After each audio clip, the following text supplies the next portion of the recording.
जय Hind dear student and friends. तो friends, हमारा ये बिहार स्पेशल का जीके सीरीज चल रहा है। ये उसका सीरीज नंबर ये 13 है। ठीक है, तो इसका अगर और इससे पहले वाला वीडियो नहीं देखे तो हमारे चैनल के बिहार स्पेशल वाला जीके सीरीज में आप जाके देख सकते हैं। ये देखिए, इसमें जितना भी इसमें 20 क्वेश्चन रहेगा जो बिहार के हर कॉम्पिटिटिव एग्ज़ाम के लिए इम्पोर्टेंट है, बशर्ते उसमें जीएस का पोर्शन होना चाहिए। तो चलिए हम इसको स्टार्ट करते हैं। और कितना सही हुआ, कॉपी कलम लेके ज़रूर बैठें, ज़रूर बताएं, इसमें आसकती नहीं करें क्योंकि ये सीखने का टाइम है। तो चलिए हम इसको स्टार्ट करते हैं। कितना सही हुआ बताइएगा। इसका देखिए, आज का पहला क्वेश्चन है, बिहार के किस जिले की सीमा नेपाल के साथ सबसे लंबी है? तो बताइए। पश्चिमी चंपारण, पूर्वी चंपारण, किशनगंज, उसके बाद सीतामढ़ी। तो इसका जो करेक्ट आंसर हो जाएगा ये इसका हो जाएगा पश्चिमी चंपारण। ये बिहार का सबसे बड़ा जिला भी है और सबसे अधिक उससे अटैच भी करता है सीमा। तो ये इसका करेक्ट आंसर हो जाएगा। नेक्स्ट क्वेश्चन है, किसने दाऊद को पटना और हाजीपुर से खदेड़ कर बाहर कर दिया था? बताइए। हुमायूं ने, बाबर ने, जहांगीर ने, अकबर ने। तो बताइए इसमें कौन सा इसका करेक्ट आंसर हो जाएगा। अगर ऑप्शन नंबर आप लगाए हैं 4 तो बिल्कुल करेक्ट है, अकबर ने किया था। किसने किया था? अकबर ने। नेक्स्ट क्वेश्चन है, निम्नलिखित में से किस जिले में गंगा नदी बिहार में प्रवेश करती है? तो कहाँ पे करता है बताइए।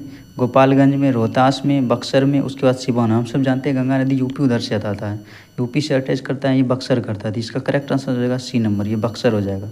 नेक्स्ट क्वेश्चन, बिहार का अगर कोई एग्जाम दीजिएगा उसमें जनगणना जो होता है उससे क्वेश्चन आता है, ये ध्यान में रखिएगा। एक बार जनगणना का, बिहार स्पेशल जनगणना का हम अलग से एक वीडियो लाएंगे, तो इसको जरूर देखिएगा। तो आज चलिए इसमें देखते हैं। इसमें पूछ रहा है 2011 के जनगणना के अनुसार, जनगणना 10 साल पे होता है, ये ध्यान रखिए, के अनुसार बिहार का जनसंख्या घनत्व कितना है? बताइए। 223, उसके बाद 153, उसके बाद 1106, उसके बाद 123।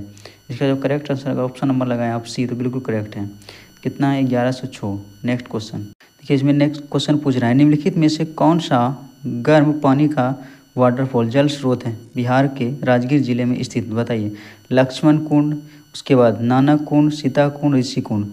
देखिए इसका जो होगा लक्ष्मण कुंड ये है मुंगेर में, ये भी सीता कुंड भी कहाँ है? मुंगेर में है। ऋषि कुंड भी मुंगेर में, लेकिन नानक कुंड है, इसका करेक्ट आंसर यही हो जाएगा। यही है कहाँ पे? ये है राजगीर में। और भी हम जान लेते हैं झील कौन कौन सा है यहाँ पे, तो देख लेते हैं।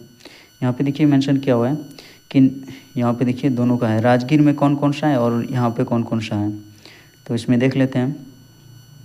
इसमें देखिए राजगीर में पाए जाने वाले गर्म जल का स्रोत इसमें कौन सा है? सूर्य कुंड हो गया, मखदूम हो गया, ब्रह्म कुंड हो गया, उसके बाद सतधारा। तो उसके बाद देखिए यहाँ पे मुंगेर में कौन कौन से? लक्ष्मण कुंड हो गया, राम कुंड हो गया, गौमुख हो गया, सीता कुंड और ऋषि कुंड। तो ये सब कहाँ हो जाएगा? ये सब हो जाएगा मुंगेर में। बाकी बात जो था वो कहाँ पे है? राजगीर में है। नेक्स्ट क्वेश्चन है, निम्नलिखित में से बिहार के किस जिले में सबसे कम जनसंख्या घनत्व है? बताइए। अरवल में है, मधुबनी में, सारण में है, उसके बाद कैमूर में। तो इसका जो करेक्ट आंसर हो जाएगा, को से कम होता है, को से कैमूर होता है, ये इसका करेक्ट आंसर हो जाएगा। नेक्स्ट क्वेश्चन है, निम्नलिखित में से किस नदी की लंबाई बिहार में राज्यों में दूसरी सबसे बड़ी है? तो जानते हैं बिहार में सबसे लंबी नदी है वो गंगा है। तो दूसरी कौन सा है बताइए। गंगा हो गया, उसके बाद बागमती, उसके बाद महानंदी, उसके बाद बूढ़ी गंडक। तो देखिए गंगा नदी का लंबाई सबसे अधिक है पटना में, उसके बाद है भागलपुर जिला में। अब बताइए इसमें दूसरा कौन सा है? तो इसका जो ऑप्शन नंबर आप लगाए हैं बी तो बिल्कुल करेक्ट आंसर है, बागमती हो जाएगा। दूसरा सबसे अधिक लंबाई जो है कौन सा है? बागमती। तो ये इसका बी नंबर करेक्ट हो जाएगा। नेक्स्ट क्वेश्चन देखिए, क्वेश्चन है, सुखेत मॉडल गोबर और कचरे को कृमि खाद में परिवर्तन करने वाली एक अभिनव विधि पहली बार देश राज्य में लागू किया गया। बताइए। उड़ीसा, बिहार, मेघालय, असम। तो हम सब बिहार स्पेशल पढ़ रहे हैं तो बिहार इसका करेक्ट आंसर हो जाएगा। नेक्स्ट क्वेश्चन देखिए, क्वेश्चन है इसमें पूछ रहा है, निम्नलिखित में से कौन सा जलप्रपात वाटरफॉल जो है बिहार में स्थित है? बताइए। ककोलक, करकट, उसके बाद तेलहर, उपरोक्त में सभी। तो इसका जो करेक्ट आंसर है ऑप्शन नंबर आप लगाए हैं डी तो बिल्कुल सही है, सभी जलप्रपात ये बिहार में है। नेक्स्ट क्वेश्चन है, बिहार में प्रयुक्त होने वाली एक प्राचीन जल संचय विधि है, मतलब जल का संचय जो इकट्ठा करता है ताकि भूमिगत जो लेयर जमीन का जो पानी का लेयर है ज़्यादा दूर ना जाए। तो इसमें कौन सा विधियाँ हैं जो प्राचीन चला रहा है? बताइए। बांधिया, उसके बाद बंधा रस, उसके बाद खडीन, उसके बाद पाइन्स। तो इसका जो करेक्ट आंसर अगर ऑप्शन नंबर आप लगाए हैं डी तो बिल्कुल सही है। तो इसका कौन सा विधि है? पाइन्स है। कौन सा है? पाइन्स। तो यही इसका हो जाएगा। नेक्स्ट क्वेश्चन इसमें देखिए पूछ रहे हैं 2011 का जनगणना के अनुसार बिहार का लिंगानुपात कितना है। तो जानते हैं हम सब, सबसे अधिक लिंगानुपात किसका है, गोपालगंज का, और सबसे कम कहाँ का है, तो ये मुंगेर का है, मुंगेर का है। तो ये ध्यान में रखिएगा। तो इसमें बताइए इसमें कौन सा करेक्ट हो जाएगा। तो हम सब जानते हैं इसका जो होता है कितना है, 918, 982, 972, उसके बाद 935। देखिए 935 जो है बिहार का बाल लिंगानुपात है, ये ध्यान में रखिएगा।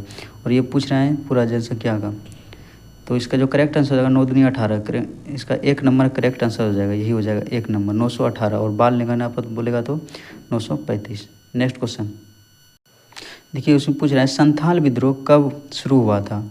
तो हम सब जानते हैं भागलपुर का जिला था, संथाल परगना था। इसका जो सिद्धू कानू सब था, ये सब बोलते था, मतलब ये संथाल से बिलोंग करता था, ये सब आंदोलन करता था यहाँ पे। तो बताइए कब हुआ था, 1852 में, उसके बाद 1845 में, 1859 में, ये तो नील आंदोलन हुआ था। उसके बाद 1855 में। तो बताइए इसमें कौन सा करेक्ट आंसर हो जाएगा। ऑप्शन नंबर आप लगाएं डी, तो बिल्कुल करेक्ट है, 1855 में हुआ था, 1855 में हुआ था। नेक्स्ट क्वेश्चन यहाँ पर उसके बाद डिटेल के बारे में थोड़ा पढ़ सकते हैं। देखिए 1855 संथाल विद्रोह शुरू हुआ था। उसके बाद संथाल विद्रोह जिन्हें हूल विद्रोह के रूप में भी जाना जाता है, 30 जून 1855 को सिद्धू कानू चांद भैरव, तो चुलू चला था, चुलू जो था ना उसी का ही, चुलू नाम का एक व्यक्ति था, उसी का ही बेटा था सभी, सिद्धू कानू चांद भैरव जैसे प्रमुख नेताओं ने अपनी 2 बहनों फूलों और झानों की मदद से शुरू किया। ये ध्यान रखिएगा। ये देखिए इस खोज में राजमहल पहाड़ी भागलपुर जिले के बीरभूम सिंह सहित भूमि के बड़े हिस्से में कब्जा करने का साक्ष्य भी थे। तो यहाँ पे देखिए इसमें जो राजमहल का पहाड़ी को दमन एको कहा था, जो ये भागलपुर का राजमहल से जो पहाड़ी होता था ये अंग जनपद में आता था, इसकी राजधानी चंपा हुआ करता था, इसको बोलता था दमन एको, इस क्षेत्र को बोला जाता है। नेक्स्ट क्वेश्चन है सप्त क्रांति या 7 क्रांति की अवधारणा किसके द्वारा प्रतिपादित की गई थी। बताइए राम मनोहर लोहिया, बीबी गिरी, राम स्वामीनारायण नायकर, उसके बाद महात्मा गांधी। अगर ऑप्शन नंबर आप लगाए हैं ए तो बिल्कुल करेक्ट हो जाएगा, राम मनोहर लोहिया। तो अब देख लेते हैं कौन सा है, सप्त क्रांति मतलब 7 क्रांति। देखिए यहाँ पे ये मेंशन क्या है, सप्त क्रांति या 7 क्रांति की अवधारणा राम मनोहर लोहिया द्वारा प्रतिपादित की गई थी। लोहिया के अनुसार ये 7 क्रांतियाँ समाजवाद की आदर्श थी। तो उसके बाद देखिए 7 क्रांति कौन सा, पहला में बोल रहा है पुरुष और महिला के बीच समानता, मतलब दोनों सेम है। उसके बाद राजनीतिक, आर्थिक और नस्ल आधारित समानताओं के खिलाफ। उसके बाद जाति का विनाश।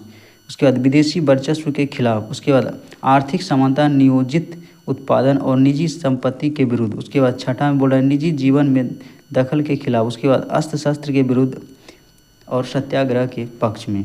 नेक्स्ट पूछ रहे हैं बिहार के किस हिस्से में राज्य की सबसे अधिक जनसंख्या। बताइए पूर्व, पश्चिम, उत्तर, दक्षिण। अगर ऑप्शन नंबर आप लगाए हैं ये तो बिल्कुल सही है, पूर्व की ओर ज़्यादा है। नेक्स्ट क्वेश्चन बिहार शब्द का मूल अर्थ क्या होता है। बौद्ध मठ, देवदूतों का भूमि, उसके बाद आर्य प्रदेश, उसके बाद हरियाली की भूमि। तो इसका जो करेक्ट आंसर होगा ऑप्शन नंबर अगर आप लगाएं ए तो बिल्कुल सही है, तो बौद्ध मठ था के कारण इसका नाम बिहार पड़ा था। बिहार का मतलब होता है रहने का जगह। नेक्स्ट क्वेश्चन है यहाँ पे लगभग 200 वर्षों के लिए उत्तरी प्राचीन भारत का कौन सा क्षेत्र सबसे महत्वपूर्ण महाजनपद बना। तो हम सब जानते हैं उसमें 16 अंगुत्तर निकाय जो था, उसमें बौद्ध धर्म का अंगुत्तर निकाय, उसमें 16 महाजनपद का वर्णन किया गया था। उसमें सबसे पावरफुल था वो मगध था। तो इसमें बताइए कौन सा था जहाँ पर किया गया था,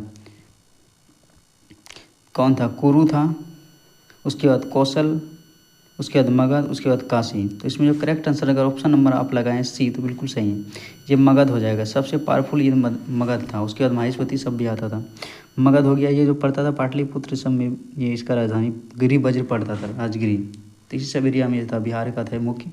ये सबसे पावरफुल भी था क्योंकि यहाँ पे हाथी होता था। घराना चंद्रगुप्त मौर्य इसी से बिलोंग करता था, चाणक्य मगध से ही करता था। नेक्स्ट क्वेश्चन है बिहार में कितने ज़िले हैं। ये तो सभी जानते हैं बिहार में कितने ज़िले, 22, 38, 15, 49। तो इसका करेक्ट आंसर हो जाएगा 38 ज़िले हैं। कितने हैं, 38 ज़िले हैं। नेक्स्ट क्वेश्चन है, ये इंपॉर्टेंट क्वेश्चन है, इंडियन ऑयल रिफाइनरी, ये तो यहाँ पे भी है बरौनी में, ये वाला नहीं पूछ रहे हैं ये बरौनी वाला। इंडियन ऑयल रिफाइनरी बिहार के किस ज़िले में स्थित हैं। बताइए बेगूसराय, वही पूछ रहे हैं, बरौनी वाला ही। सीतामढ़ी, उसके बाद कैथर, उसके बाद गया। तो इसका जो करेक्ट आंसर अगर ऑप्शन नंबर लगाए हैं 1 तो ये बिल्कुल सही हो जाएगा, बेगूसराय। यहाँ पे कांवर झील है। देखिए यहाँ पे देखिए बिहार के में इंडियन ऑयल रिफाइनरी की नाम बरौनी रिफाइनरी है। बरौनी रिफाइनरी है, ये सोवियत संघ मतलब रूस की सहायता से हुआ था। वही USSR, union of Soviet socialist Republic, जिससे 1951 में टूटकर 15 देश अलग हुआ था। अभी यूक्रेन अलग हुआ है, जिसका राजधानी कीव है, जो अभी चल रहा था मार इसके दोनों के बीच में, जो नाटो में शामिल होने वाला था। नॉर्थ अटलांटिक ट्रीटी वाला जो था, उसी के चलते ये मार चल रहा है अभी। उसके बाद सोवियत, जिसका स्थापना 1949 में था, स्टेलनबर्ग उसका भी अध्यक्ष है। उसके बाद इसे सोवियत संघ के सहयोग से जुलाई 1964 में 49.4 करोड़ रुपये की लागत से बनाया गया था। उसके बाद रिफाइनरी का वर्तमान क्षमता कितना है?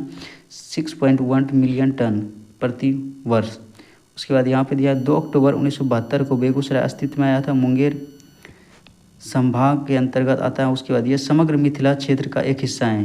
जिले के मध्य में बहने वाली प्रमुख गंगा, बूढ़ी गंडक, ये सब नदी है वहाँ का। नेक्स्ट क्वेश्चन है, बिहार का निम्नलिखित में से कौन सा स्थान अपने वन्य जीव के लिए प्रसिद्ध है? भागलपुर हो गया, बोधगया, पटना, हजारीबाग। हजारीबाग तो झारखंड में पड़ता है, ये नहीं होगा। इसका जो करेक्ट आंसर ऑप्शन नंबर लगाएं सी, तो बिल्कुल सही है। संजय गांधी वहीं पे हैं, राष्ट्रीय उद्यान पार्क। नेक्स्ट क्वेश्चन है, बिहार में लाल मिट्टी कहाँ पाई जाती है? बताइए। तराई क्षेत्र में। तराई क्षेत्र वही होगा जो नेपाल से अटैच करे। उसके बाद मैदानों में। उसके बाद रेगिस्तान में। रेगिस्तान बिहार में कहाँ हुआ यार? उसके बाद गंगा नदी के बैक वाटर बोल्ट में। तो इसका करेक्ट आंसर कौन सा आ जाएगा बताइए? अगर ऑप्शन नंबर आप लगाएं 4 तो बिल्कुल करेक्ट हो जाएगा। गंगा नदी के बैक वाटर बेल्ट में ही पाया जाता है रेड सॉइल। नेक्स्ट क्वेश्चन, यहाँ पे भी इसको डिटेल में दिया है, पढ़ सकते हैं। लाल, उसके बाद ताल मिट्टी गंगा के, सॉरी लाल मिट्टी नहीं, ये ताल मिट्टी बोल रहे हैं, गलती हो गया, सॉरी। इसका ये हो जाएगा 4 नंबर। इसका हो जाएगा ताल मिट्टी गंगा के बैक वाटर बेल्ट में पाई जाती हैं, जो बक्सर के बांका जिले तक फैली हुई हैं। मिट्टी के रंग हल्के भूरे से गहरे रंग में से भिन्न होते हैं। उसके बाद बनावट में यह मध्यम से भारी मिट्टी है। इस प्रकार की मिट्टी रबी फसल मतलब गेहूं के लिए अच्छा है। रबी फसलों जैसे कि गेहूं, चना, मटर, मसूर के लिए अच्छी होती है। उसके बाद इसकी पैदावार काफ़ी अधिक होती है। उसके बाद बिहार भारत के पूर्वी क्षेत्र में स्थित है। उसके बाद यह पूरी तरह से भूमि से घिरा हुआ राज्य है, मतलब एक भी इसका पूरा लैंड लॉक है, समुंदर से नहीं अटैच करता। उसके बाद बिहार के भौगोलिक सीमाओं को इसके साथ साझा करता है, जैसे नेपाल हो गया करता है। तो यहाँ पे ये 20 क्वेश्चन कंप्लीट होता है। बताइए इसमें कितना सही हुआ, इसमें कोई अगर त्रुटि होती हो तो कमेंट में ज़रूर बताएं। Thanks for watching this video.